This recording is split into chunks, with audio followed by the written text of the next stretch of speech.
MTN suspension. The company says that the suspension came. The NCA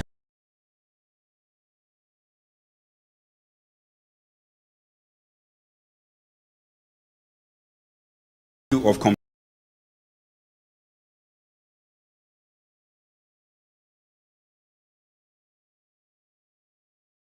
MTN fits the definition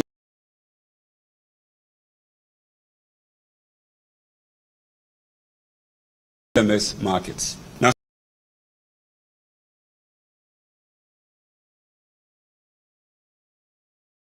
however, in January 20, call MTN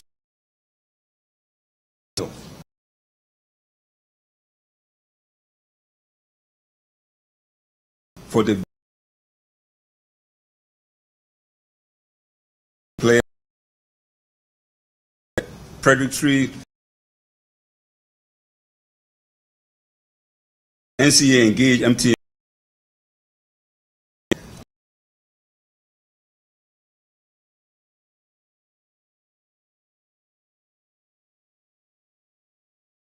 in violation of the required prior approval. Product was rolled out.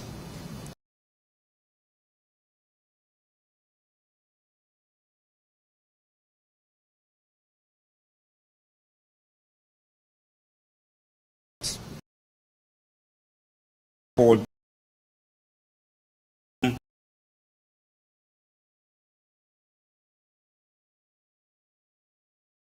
after a series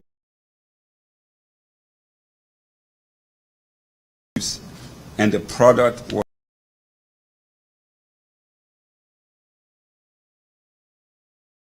still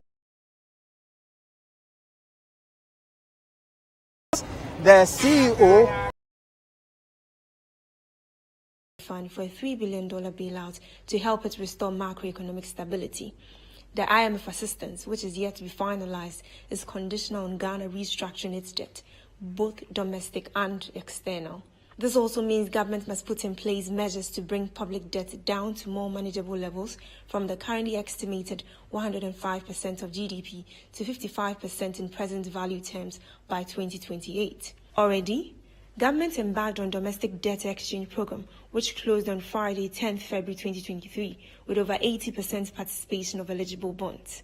Speaking at a discussion organized by the Institute of Economic Affairs on the theme, Making Globalization Work for Africa, Dr. Okonjo-Iweala, who twice served as Nigeria's finance minister, expressed her admiration for the efforts of Ghana's finance team and commended them for their hard work in ensuring the success of the debt restructuring program. Well, let me begin by saying that I think that the finance team in Ghana is working hard and is doing the right things now. I have to say that. They know that they have to embark on some reforms in order to be able to make this debt restructuring or debt forgiveness work. We had to do exactly the same thing.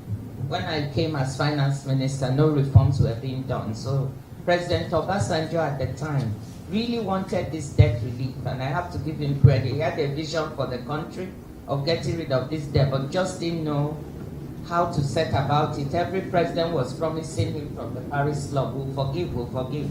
But when they get to the finance ministers, they will say, forgive what?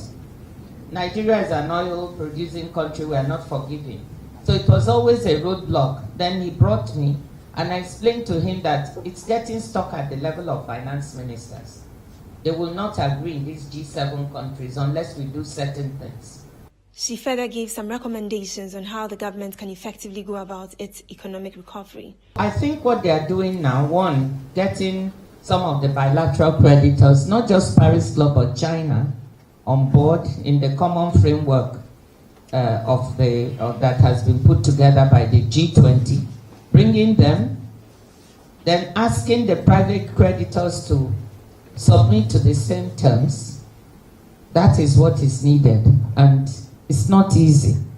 It's going to take quite a bit of work, but the hope I have for you from our lesson is that no matter how hard, if you persist, you do the reforms, you show them how it's affecting your fiscal situation, and they see you visibly trying to solve the problem of the macroeconomic management of the economy. And then you insist that everybody, private sector, bilaterals, all the creditors, except the international organizations, they provide fresh money.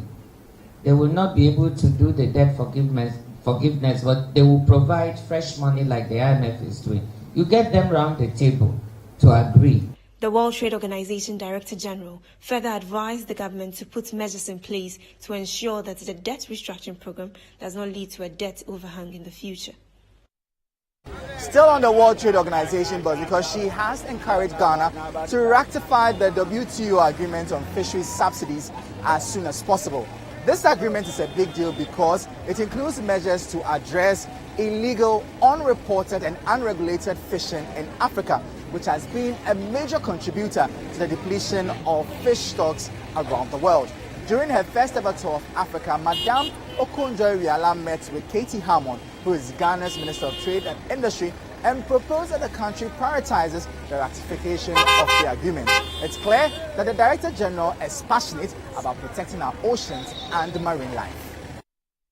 The proposal by the Director General of the World Trade Organization, Her Excellency Dr. Ngozi Iweala, was done on the occasion of her working visit to Ghana as part of her maiden African tour. The WTO agreement on fishery subsidies, which include an agreement to curb illegal, unreported and unregulated fishing on the continent, marks a major step to end widespread depletion of the world's fishing stocks. It represents a historic achievement for the membership of the WTO as the first Sustainable Development Goal targets to be met fully. The first SDG target met through a multilateral agreement, the first WTO agreement to focus on the environment, the first broad binding multilateral agreement on ocean sustainability, and only the second agreement reached at the WTO since its inception on January 1, 1995. Dr. Ngozi is thus urging Ghana to speedily rectify the WTO agreement on fishery subsidies.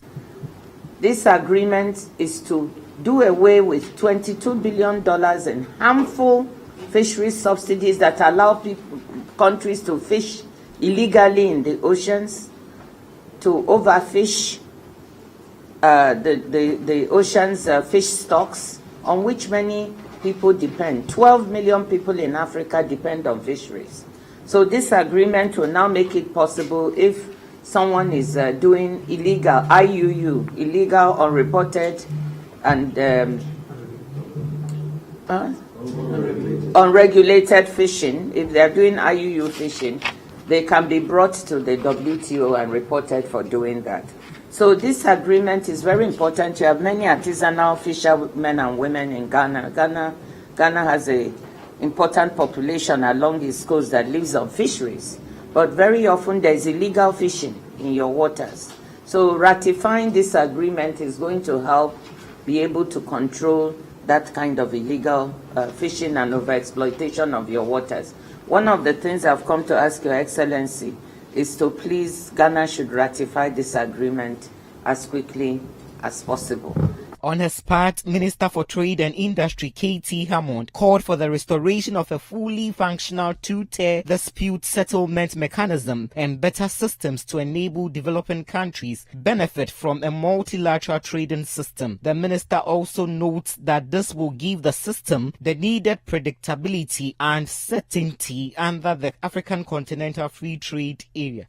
You have no proper adjudication system because somehow the appellate system is collapsed. You only have the first tier tribunal.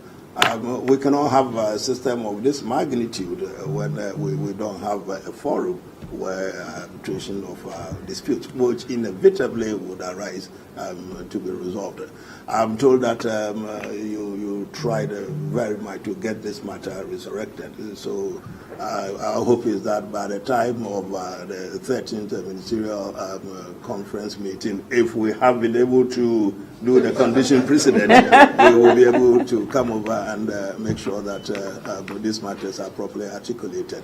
But I'm told that because the appellate one is collapsed, the first one is completely dysfunctional and nothing at all is taking place. You know how challenging Forex is on the continent, especially because of its economic impact. But some industry players have been suggesting solutions to this. Africans are being encouraged to patronize tourist destinations in the region, while businesses are also being admonished to source most of their goods from other African countries to reduce demand for foreign currencies. The CEO of the Namibian Tourism Board, Digo Ngobeb, is calling on Africans to actively patronize tourism destinations within the continent. He believes this will not only boost African economies, but also decrease the demand for foreign currency. In an interview with City Business News, Mr. Ngobeb emphasized that Africans should not overlook the fact that the continent remains a popular choice for travelers from other regions of the world. We need to really trade amongst ourselves because tourism is also an export industry, and for that, but you need to travel to a destination in order to consume the product, and in that way you are injecting money into the economy, and that way you are growing economy and creating jobs.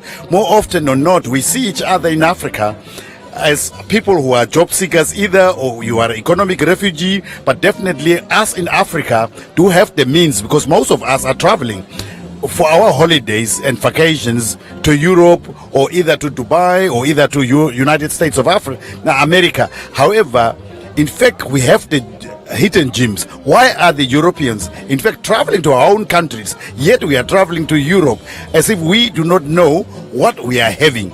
So, in fact, what we are trying to do with our visit to Ghana is to create that momentum that definitely what you can do, or what Europe is offering or Dubai is offering, can be found right on the continent, in particular in Namibia. Meanwhile, businesses are being encouraged to source the needed products within the continent to address the forex challenge in the country.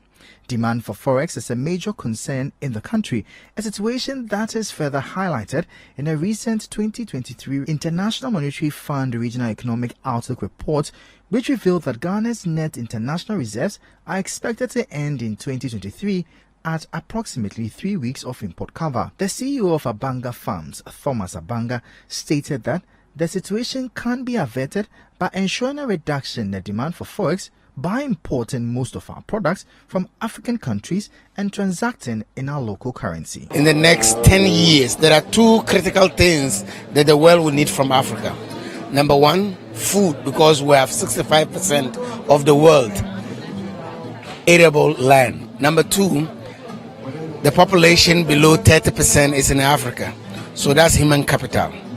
So I think the only thing is having the architecture for trade movement among our people and then removing the barriers. For instance, it is easy for a Nigerian or Namibian to come to Ghana and do shopping without being encountering with the US dollars and all that kind of stuff. But for you to ship things or get things from Europe and other countries, it's very cumbersome. And as you will agree with me, the Ukrainian war is now a testament to that.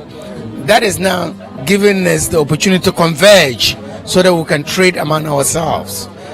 So I think trading among ourselves, it is the best way to go. Great news for the tourism industry in Ghana. The Ministry of Tourism, Arts and Culture has set its sight on training over 1,000 commercial drivers to serve as tour guides and help enhance the sector. The ministry recognizes that commercial drivers are often the first people tourists meet upon arrival in the country, and they play a crucial role in shaping visitors' experiences.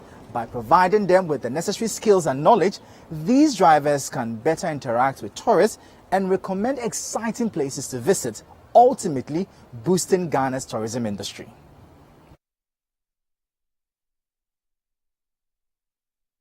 The ministry indicates that the initiative is part of efforts by government to make tourism the #1 contributor to Ghana's GDP. Under the initiative, drivers, who are usually the first contact for tourists visiting the country, will be required to help them identify the best tourist sites in the country. Deputy Minister of Tourism, Culture and Creative Arts, Mark Okrekumante, gave further highlights of the initiative. We are going to basically take them through customer service, and then they should know our tourist sites. It should be part of the agenda of selling tourism. And if you say tourism, today I went for an interview and noticed that most people think tourism is the buildings, it is the edifice, it is tourist sites. Yes, the tourist sites are some of the assets you can use to sell tourism. But the first point of tourism is the people. Because when you go to a country and they have almost all the beautiful sites, and they do not have people who relate to you beautifully, who understand the people's game, the interpersonal relations, how people's skill. If you don't have that, they go and they'll never come back. Irrespective of all you have, they'll never come back. So we must build our people first, the mindset of our people, the skill to relate to people as customers. How we used to do it, Ghana for the Pahoho. That was a way of selling tourism, but we never took advantage of it. Now it is going down with how I treat Ahoho. We must bring it back because it's a way of making money for the country. Mr. Okrekumante and some officials of the ministry interacted with the leadership of some driver unions in Kumasi who have welcomed the idea. The deputy minister at a ceremony to cut the sword for the construction of an amphitheater in Kumasi assured government is fulfilling promises it made to players in the creative arts industry. This amphitheater is going to carry a maximum of 1,000 people. We can choose to do some side and side spillover depending on the type of events. There's one here already. There's an amphitheater here, but it does not have a cover at where you sit or where your audience will sit. This very one has top cover, and the stage also has some parts covered. So it is a modern amphitheater. The contractor in charge of the project gave a breakdown of the amphitheater, which is expected to be ready by July 2023. Well, if you look at the architectural designs and all of that, you notice that we have meeting rooms behind, audiovisuals, we have boardroom, and then we have other offices behind where the creative art people can keep their instruments and machines and all of that. So I think that with all of those components in place, electricals and all of that, so everything is intact. The government promised to build 5 amphitheaters across the country, and the beneficiary areas will include Accra, Kumasi, Takoradi, and Tamale. The Chamber of Construction Industry is concerned about the Ghanaian government's failure to pay for executed contracts. In fact, they have warned that legal action may be taken by members if payment isn't made soon. Despite the Chamber's efforts, its members have been left with no other option. It's a pretty dire situation, with some of the old monies dating back as far as 2017. The Chamber estimates that the government's outstanding debt to the contractors is now reaching a critical level of over 15 billion Ghana cedis. The Ghana Chamber of Construction Industry has warned that the government will soon face legal action from numerous members due to non-payment for completed contracts. Despite their efforts to retrieve payment, the Chamber's members have been left with no other recourse. Some of the old monies date back as far as 2017, and the government's outstanding debt to contractors, according to the Chamber, has now reached a critical level of over 15 billion Ghana cedis. Emmanuel Cherry, the CEO of the Chamber, indicated that many contractors have abandoned sight over the challenge. Most of our contractors on the various roads, as I said some time ago, the expatriates, most of them has packed out. The few locals who out of passion for the industry, for the country, they are still working. But almost 97% of contractors are packed out from roads, from the various sites, all because of what? In government's indebtedness to the construction industry. Over 15 billion Ghana cedis is in debt now. That government is sitting aloof as if nothing is at stake. Meanwhile, you said you are trying to what? Domestify the economy. Ghana beyond aid. How can you be Ghana beyond aid with this particular starvation that you double slap giving to the contractors? It's very, very daring.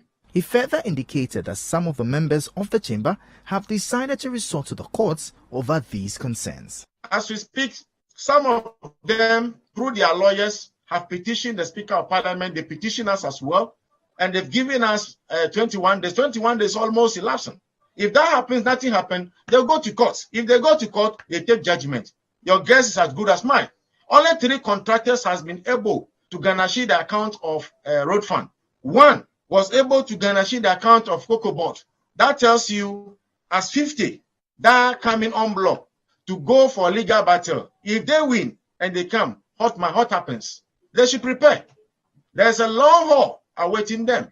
In as much as they are starving us, we are also taking our lessons. We are getting wise and wiser. So therefore, they shouldn't think we are fools. Since we are quiet, they largely heard of us from the of late. It's because we are strategizing. They should wait for us. We are coming.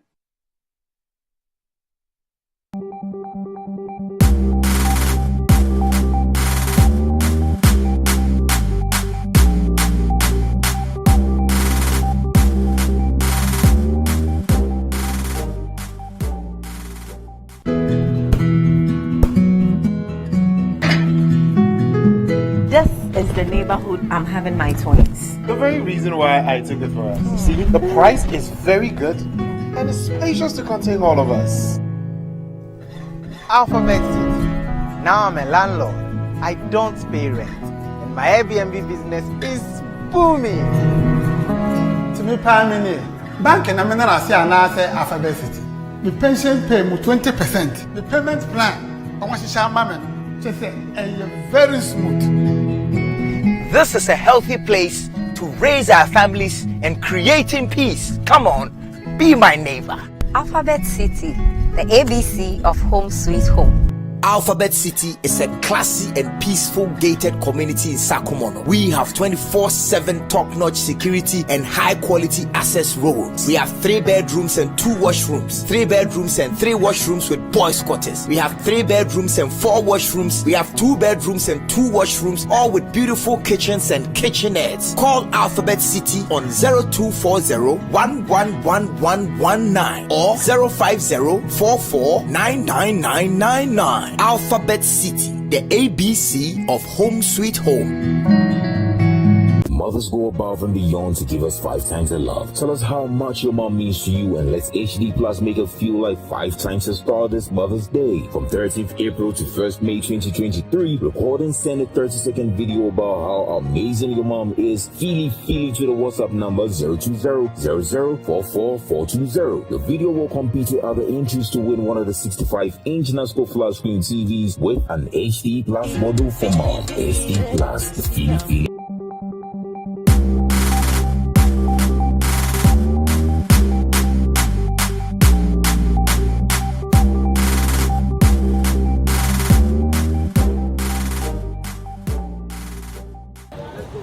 The National Entrepreneurship and Innovation Program, in partnership with the Weijagbawe Municipal Assembly, recently organized a training session on the basic rudiments of starting a business.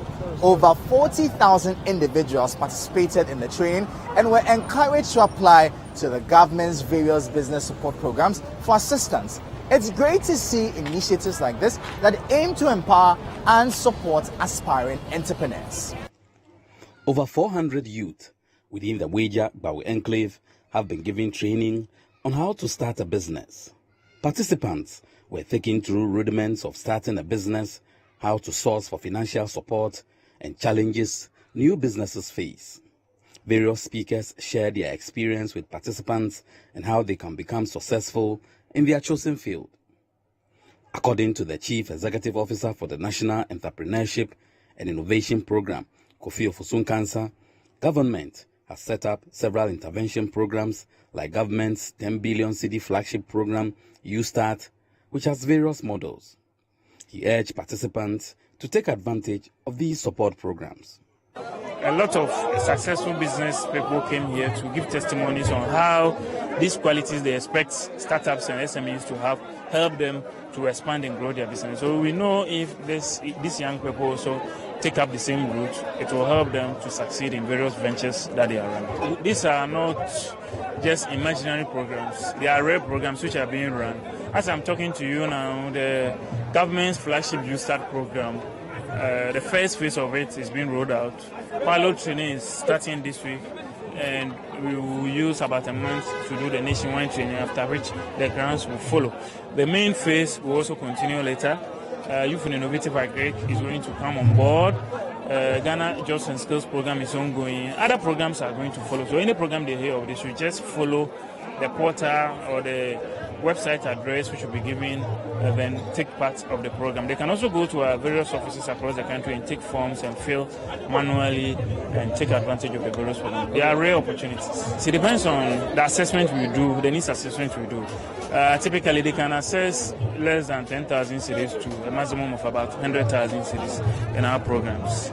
And they can come in the form of loans or grants, depending on the type of program it is.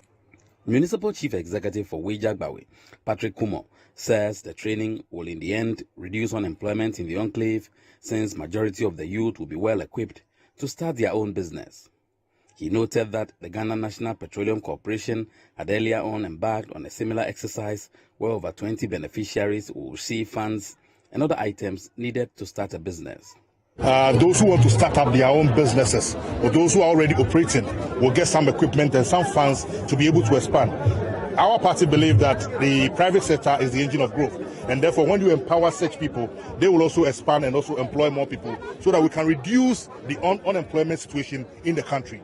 So we thank the Member of Parliament greatly for spearheading this program, and I believe the promises that have been made to them will be fulfilled in the coming days. So far, the numbers that we are counting, we are over 400 people who attended this program, and I believe they will be supported in duly. Let me also thank GMPC. Somewhere last year, a couple of youth were also trained. Right now, we have about 20 of them who are going to receive items to expand their business. That one is aside what we are doing now. And this is all being spearheaded by the Member of Parliament. I believe that when you vote for a leader, he or she is supposed to help you with jobs and then also empower you in your businesses so that you can also grow. At the end of the day, you come back to also support the party and the people around you. Participants at the event also shared their takeaways and how it is going to help them going forward. But we're taking through how to manage resources, how to identify your environment, what you can actually get from the environment, and how to keep books. That whatever whatever you get, you have to spend it. But how to manage the little, and how to even start your own business. Yeah. Anyway, I want to say on record, I'm a teacher. I've taught for 39, 40 years. But this small that have come, it's going to help me a lot. I'm retiring in November. But this small that I've come to, learn, is going to help me, my children and my family. If you learn how to write proposal, how to, importance of networking, and again, identifying your opportunities, what you can do to help yourself. Yeah. So you believe going forward that this thing will help you? Oh yeah, sure, because some things maybe you were thinking about it, you were thinking it was so huge and big, even to write a proposal, but we just get to know that it's something simple that anyone can do. So what we learn today can help me to write a proposal that I want to any company or for any contract for myself.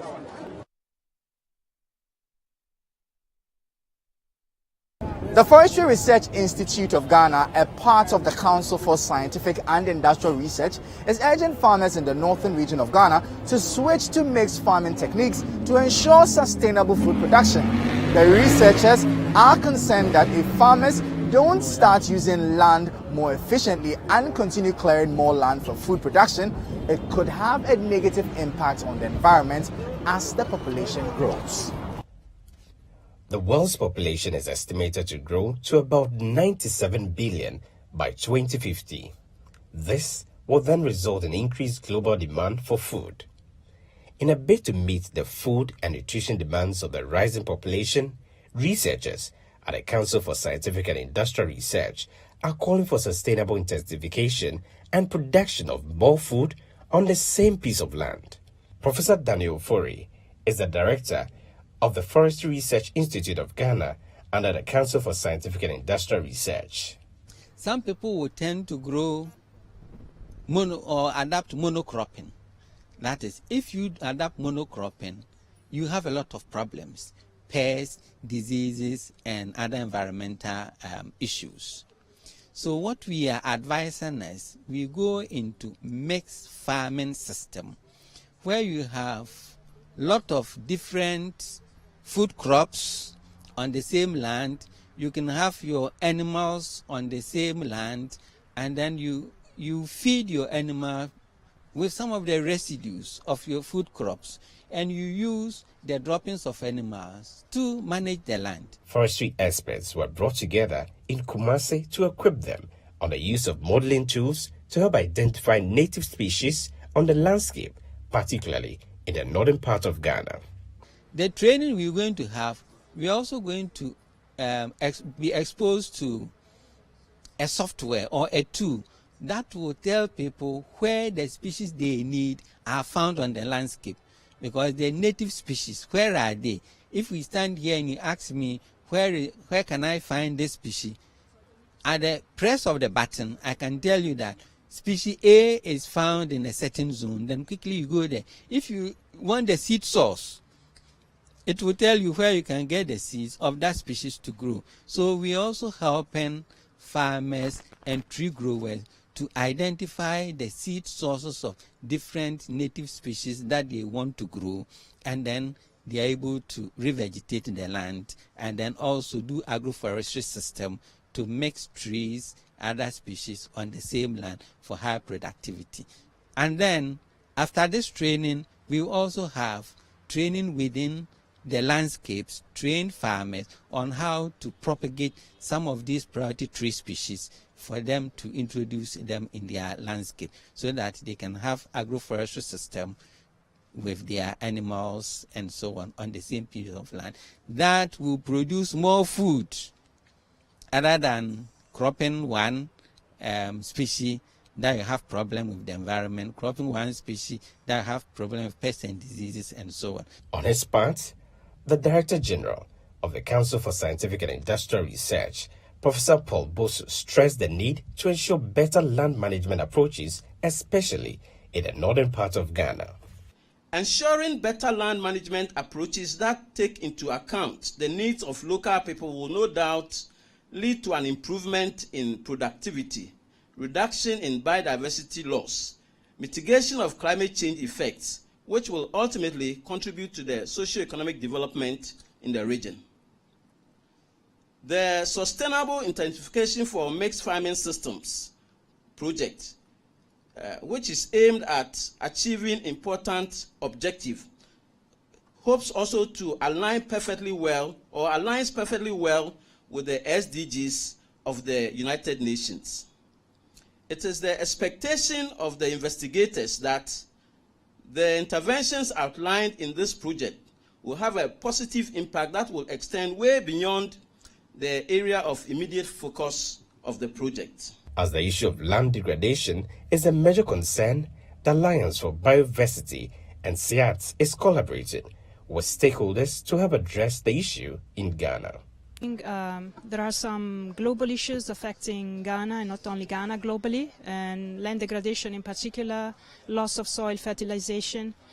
And our initiative is really focused on reversing this cycle of degradation, and our entry point is an attempt to restore degraded lands by using locally available diversity of trees and other species, and bring back complexity and diversity in landscapes that have been progressively degraded and simplified in terms of species composition and productivity. So the project we are launching is really focused on building silvopastoral systems, trying to support this concept of sustainable intensification of agriculture, which means not converting more land to agriculture, but using better the land which is already under use. And we wish to integrate trees, forages, and other elements of the cropping system to perform all the functions that are needed for local communities for their livelihoods. The Ghana Soybean Farmers and Aggregators Association in the Northern region are in a fix as they have been hit hard by the current ban on soybean exportation. They are urging the government to lift the ban as they are struggling to sell their stock due to low demand locally. This has resulted in a financial burden for many of them who have to take loans to finance their farming activities. They are now threatening to reduce soybean production during the 2023-2024 farming season if the ban is not lifted soon.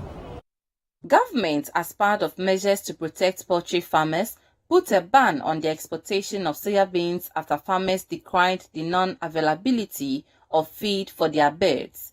Since the restriction, smallholder farmers who are much affected say local demand for soybeans has drastically declined, causing the price to drop from 650 cedis to 400 cedis a bag at the farm gates. The situation, they lament, is impacting negatively on soybean cultivation owing to lack of funds to invest in land preparation and other farm inputs. According to the farmers, even though they are unable to give a total figure on the stockpiled in the region, however, Alansan Abdul Anjus, a farmer, says he alone has about 40 tons of soybean stock without markets. We have started farming. I have nuclear farmers under me, and over 60-70% are women who have cultivated soybean, and as of now they can't sell it, yet they are supposed to farm. So how will they be able to manage? It's a setback. You have the produce before you. You have nobody buying it. Or even they are going to buy it, it's going to be at a very low cost, and which will not be able to even meet the production or the amount of money you use to get the soybean. So if you sell it, how will you be able to farm this year?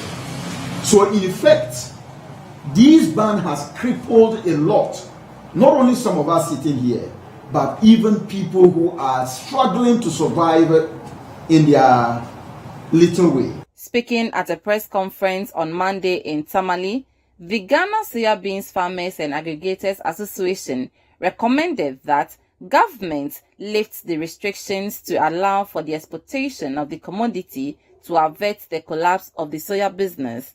The 7-member committee set up by the government to license exporters of soybeans should be dissolved with immediate effect. Government should without delay repeal the export and import restriction of soybean regulation 2020 LI 2432 and lift the ban on soybean exportation to allow Ghanaian farmers to make money for their labor. If government truly wants to help local soybeans processing companies, government should provide them with funds to be able to buy and make cash payment for soybeans. If government wants cheaper soybeans for local processing companies, government should resource the buffer stock company to be able to buy enough soybeans in the peak season and resell to the local processing companies at cheaper prices. Government should identify farmers on government support and direct them to sell soybeans to the local processing companies. Government should allow individuals with capacity to export soybeans to do so without frustrating them, to enable the industry attract the needed investment. As at now, investors are moving away from investing in soybeans production because of the ban on the exportation of soybeans. By these recommendations, we call on the government to, with immediate effect, allow Ghanaian farmers and aggregators to trade in soybeans without restrictions. They further threaten the reduction of soya production should the ban continue. If government fails to heed to our call by 15th May 2023, we will not fight the government, but we will cut down the production of soybeans in the 2023-2024 farming season. This is not a threat, it is just information to the public. Have you heard about the recent advice given to communities affected by mining and oil and gas extraction? It turns out they have been encouraged to team up with civil society to bring their concerns to the notice of shareholders of the companies involved. According to a technical director at WACAM, Targeting shareholders is a sure way to get concerns addressed, especially in cases where the negative impact of extractives is becoming alarming in mining communities in Western, Central, and the Ashanti regions. According to the Ghana Extractive Industry Transparency Initiative's 2020 Reconciliation Report, a total number of persons employed by large-scale mines was 34,363. Despite the numerous positives that the extractive industry brings to the Ghanaian state, especially in revenue, the recorded negative impact cannot be overlooked. The predominant negative impact, beside the known environmental destruction, is the socio-economic impact on mining communities, as well as abuse of rights of locals, as some mining companies hide behind their licenses secured from central government and its regulators to act with impunity. To address some of these human rights abuses by mining and petroleum companies, civil society watchers of such industries are calling for the use of campaigns targeted at getting the attention of shareholders or financiers of such extractive companies. Community people have begun to use courtroom litigation as mediums through which they will enforce, they will seek to it that these rights are enforced in law.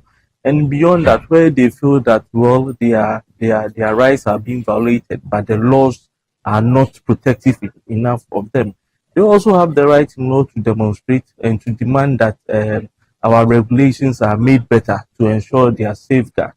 Beyond that, also, community people nowadays have also started to do what we call shareholder campaigns, whereby they are targeting the shareholders and financiers of these mining companies to withdraw the support that they are giving to them, because their funding activities are leading to pollution of environment, human rights violations, which are against some of the core principles of sustainability through which they get these mining companies get these finance from financial institutions and other shareholders. So yes, these are all measures through which communities are now adopting, where our laws are not protective enough for them.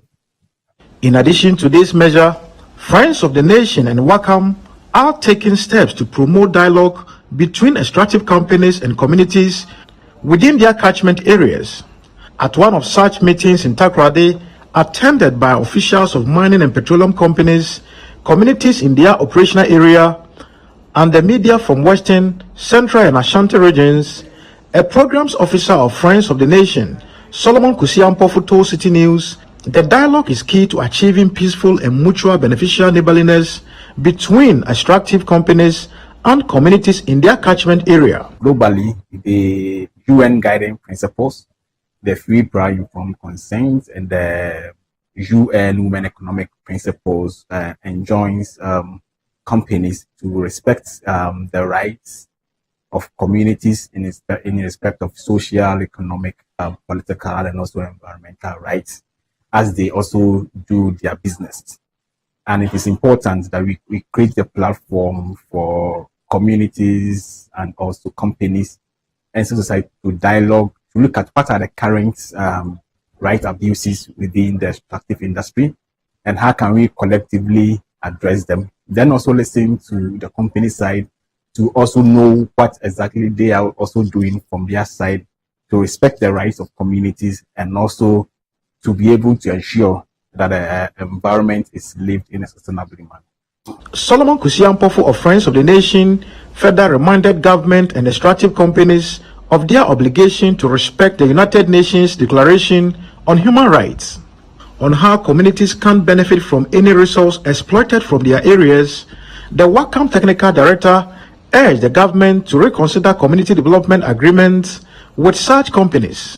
The Cybersecurity Authority has revealed that internet usage in Ghana saw an impressive surge of 53% in 2022. With such a significant increase, it's important for the authority to guide and monitor the activities of young people while enhancing the digital skills of students in senior high schools across the country. At the launch of the National Cybersecurity Challenge in Accra, Ifua Brown-Eisen, the Acting Director of Child Online Protection at the authority, emphasized the need to combat cybercrime amongst children and assured Ghanaians of their commitment to achieving this goal. With a growing population across the globe, it has become imperative for individuals and enterprises to give attention to their protection in the usage of internet-connected systems such as hardware, software, and data in order to safeguard one from cyber threats. However, with the increasing campaigns and drive for digitalization, it appears that young people may be prone to the vulnerabilities of the internet. Speaking at the launch of the National Cybersecurity Challenge in Accra, the acting director of Child Online Protection at the Cybersecurity Authority, Ifwa Brown Aison, said her outfit is committed to ensuring that cybercrime amongst children is abated. Internet penetration in Ghana has increased exponentially from 2.3 million in 2012 to 17 million users in 2022, which is 53% of the population. As of January 2022, Ghana was ranked third globally in the use of social media, an indication of the reliance of the population on the internet for various spheres of life, including education, lifestyle, business, and entertainment. Among the active users of internet are children, which, left behind, are often exposed to cyber attacks. In recent years, there have been several major cyber incidents that have significantly impacted schools and children worldwide. As dependency on digital technology surges, so does cybercrime. Cyber criminals are seizing every opportunity to exploit vulnerabilities against children, and children have been found to be the offenders in some situations. Equipping children with cybersecurity skills at this age is required to keep them safe online and prevent them from causing harm to their peers.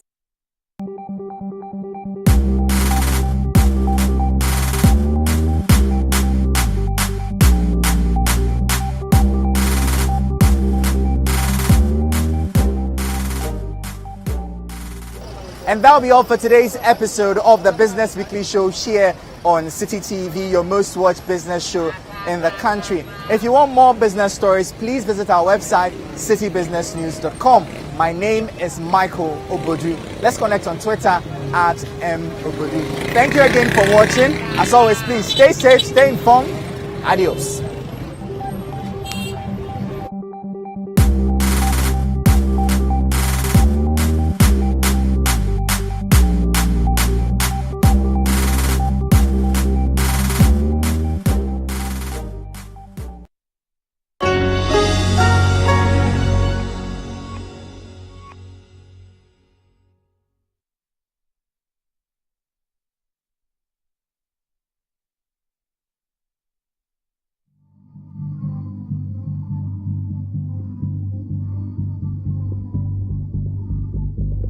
The cost of production has gone equally very high. My colleague from Ghana Water Company is talking of costs, but I will just use products for us to understand. Last year, we were using 200 bags of aluminum sulfate a day. This year, we are using 300 bags of aluminum sulfate. That is something at a Galamsey size. What it means is that Ghanaians on our own cannot protect our water bodies. And that is what has translated into the illegal mining, those who are mining in the rivers, because they do not see the need to protect that resource. And so I think that the Galamsey, yes, but there are other activities that are destroying our water. And we must expand the protection into all our water bodies. And that's why we have to call for the strengthening and resourcing of the Water Resource Commission, because they are supposed to protect the water bodies for us. But I don't think they are resourced enough.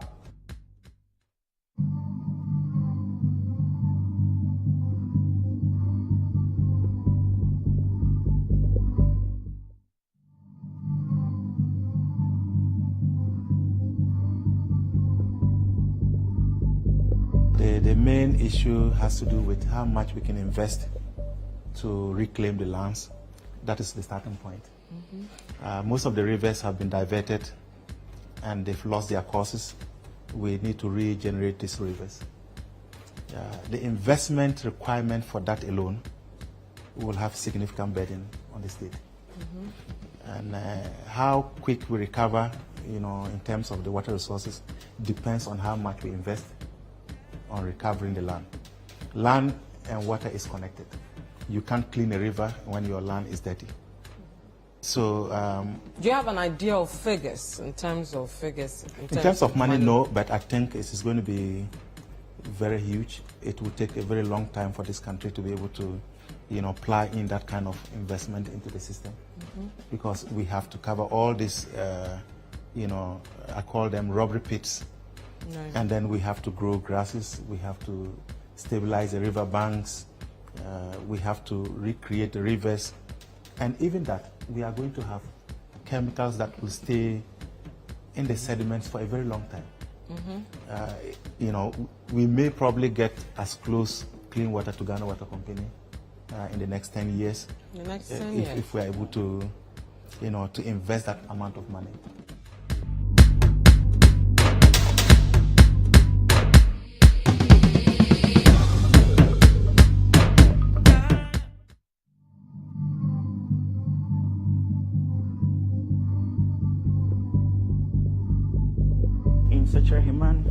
The source water we said is Pra, and then these are the supply areas. The whole of Sechereman sends water to Elmina, and then also augments the supply from Bremsu to serve the whole of Cape Coast.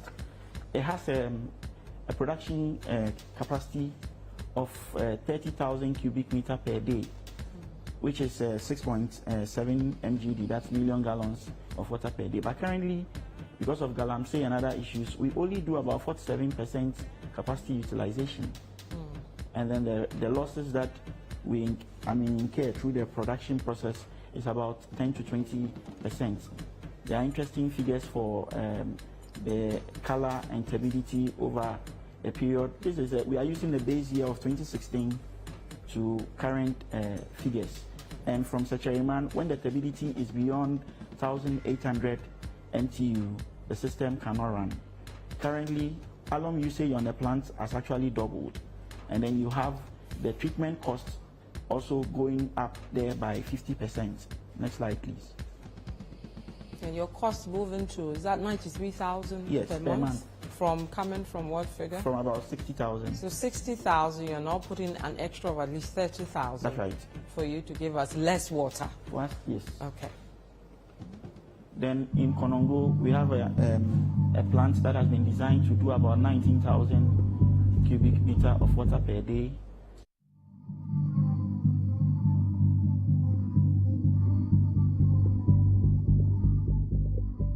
So this is this picture is talking about Chebi. These are our intake at Chebi. It also depends on the Birim River.